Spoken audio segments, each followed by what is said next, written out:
But we begin with the big story of the week, the high-stakes showdown between President Joe Biden and former President Donald Trump. The debate far calmer than the first one between the two rivals 4 years ago, but it did not go without fireworks, the two throwing personal attacks at each other while sparring over multiple issues, including foreign policy, the economy, abortion, and immigration. President Joe Biden appeared to struggle with his answers at times, leaving many even within his party concerned with his performance. Meanwhile, former President Donald Trump's chief criticisms were dodging some questions and repeating falsehoods heard on the campaign trail. Here's some of their exchange on immigration. There are 40% fewer people coming across the border illegally. It's better than when he left office. And I'm going to continue to move until we get the total ban on the total initiative relative to what we're going to do with more Border Patrol and more asylum officers. President Trump? I really don't know what he said at the end of that sentence. I don't think he knows what he said either. We have the largest number of terrorists coming into our country right now, all terrorists, all over the world, not just in South America, all over the world. They come from the Middle East, everywhere. All over the world they're pouring in. And this guy just left it open. So, Senator Thomas, I'm going to let you start this discussion. Just watching that debate last night, are you concerned about President Biden's overall performance? Well, buddy, I will tell you, as an elected official, you always have to maintain credibility with your constituents. And President Biden had a bad performance. I mean, there's no other way to put it. We all saw what happened. It raised a lot of questions and concerns with everyone. It was not a good performance at all. But I will tell you this, going back to Thursday night and Friday, what people are really talking about was the real outcome of that debate is the fact that people are saying we need to look at other candidates. There's no one's rushing to support President Trump, and for good reason.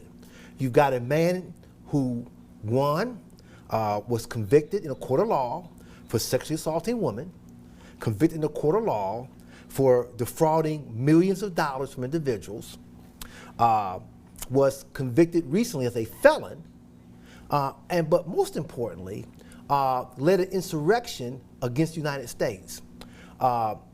Clearly, his record is one of a man of extreme immorality and truly unfit for presidency. So while all the discussion has been there's been some discussion about President Biden, and rightfully so, no one is saying we now need to elect President Trump.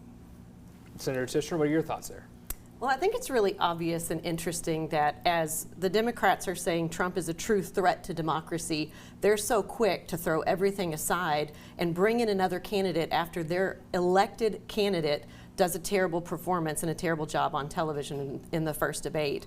We've seen over the last 4 years the terrible job he's done. We have a completely open border. We have women being raped, girls being raped and strangled. Just last week, a 12-year-old that was murdered by 2 immigrants that were in the country illegally, a 37-year-old mother of 5 who was also raped and murdered by an illegal immigrant. These are things that weren't happening on a regular basis 4 years ago, and now they're happening almost every time you flip on the news. And that's an issue to protect our citizenry, to protect the citizens of the United States. It's absolutely unbelievable that we're now ignoring this fact after the debate, that we have such a wide open border and we are endangering our citizens. And now we're just looking at, well, he did really bad. He stumbled on his words. He's cognitively in decline, clearly, and has been. Let's just replace him.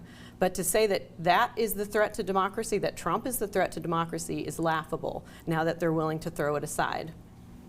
Did you want to jump in there? Oh, absolutely. First of all, President Biden has a much stronger record on border control and border security than President Trump ever had.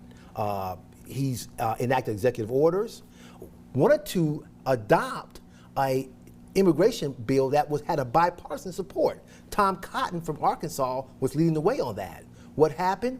The House Republicans stepped in and said, no, we don't want this very well thought out, very rational approach to immigration. The House Republicans just squashed it. So when we talk about why we don't have even better security, just look at the House Republicans and the Republican Party. Don't look at President Biden, because he was ready to sign the bill that was a bipartisan effort out of the Senate.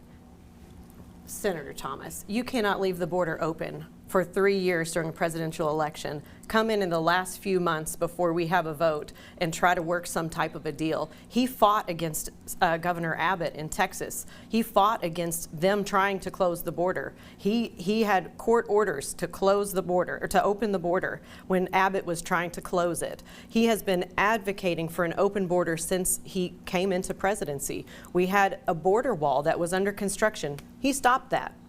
Biden stopped that. Senator Tichenor, I don't think you can't deny, you haven't denied, that there was this bipartisan effort just last year. Let me finish my point. Let me finish my point, and I'll let you talk. I'll let you talk. Got about 30 more seconds. Let me finish my point. You can't deny there was this bipartisan effort that had been worked out by a group of Republican and Democratic senators. Senator Republican Tom Cotton of Arkansas was leading the way to be ready to have this bill passed, and your Republican Party We've got about in the 15 House seconds left. squashed that. So you're going to fight for the border to be open. You have Biden fighting for it to be open so that he can make a deal. So let's flood, have an intrusion on our southern border, an invasion on our southern border, and then at the last minute, then he wants to work a deal.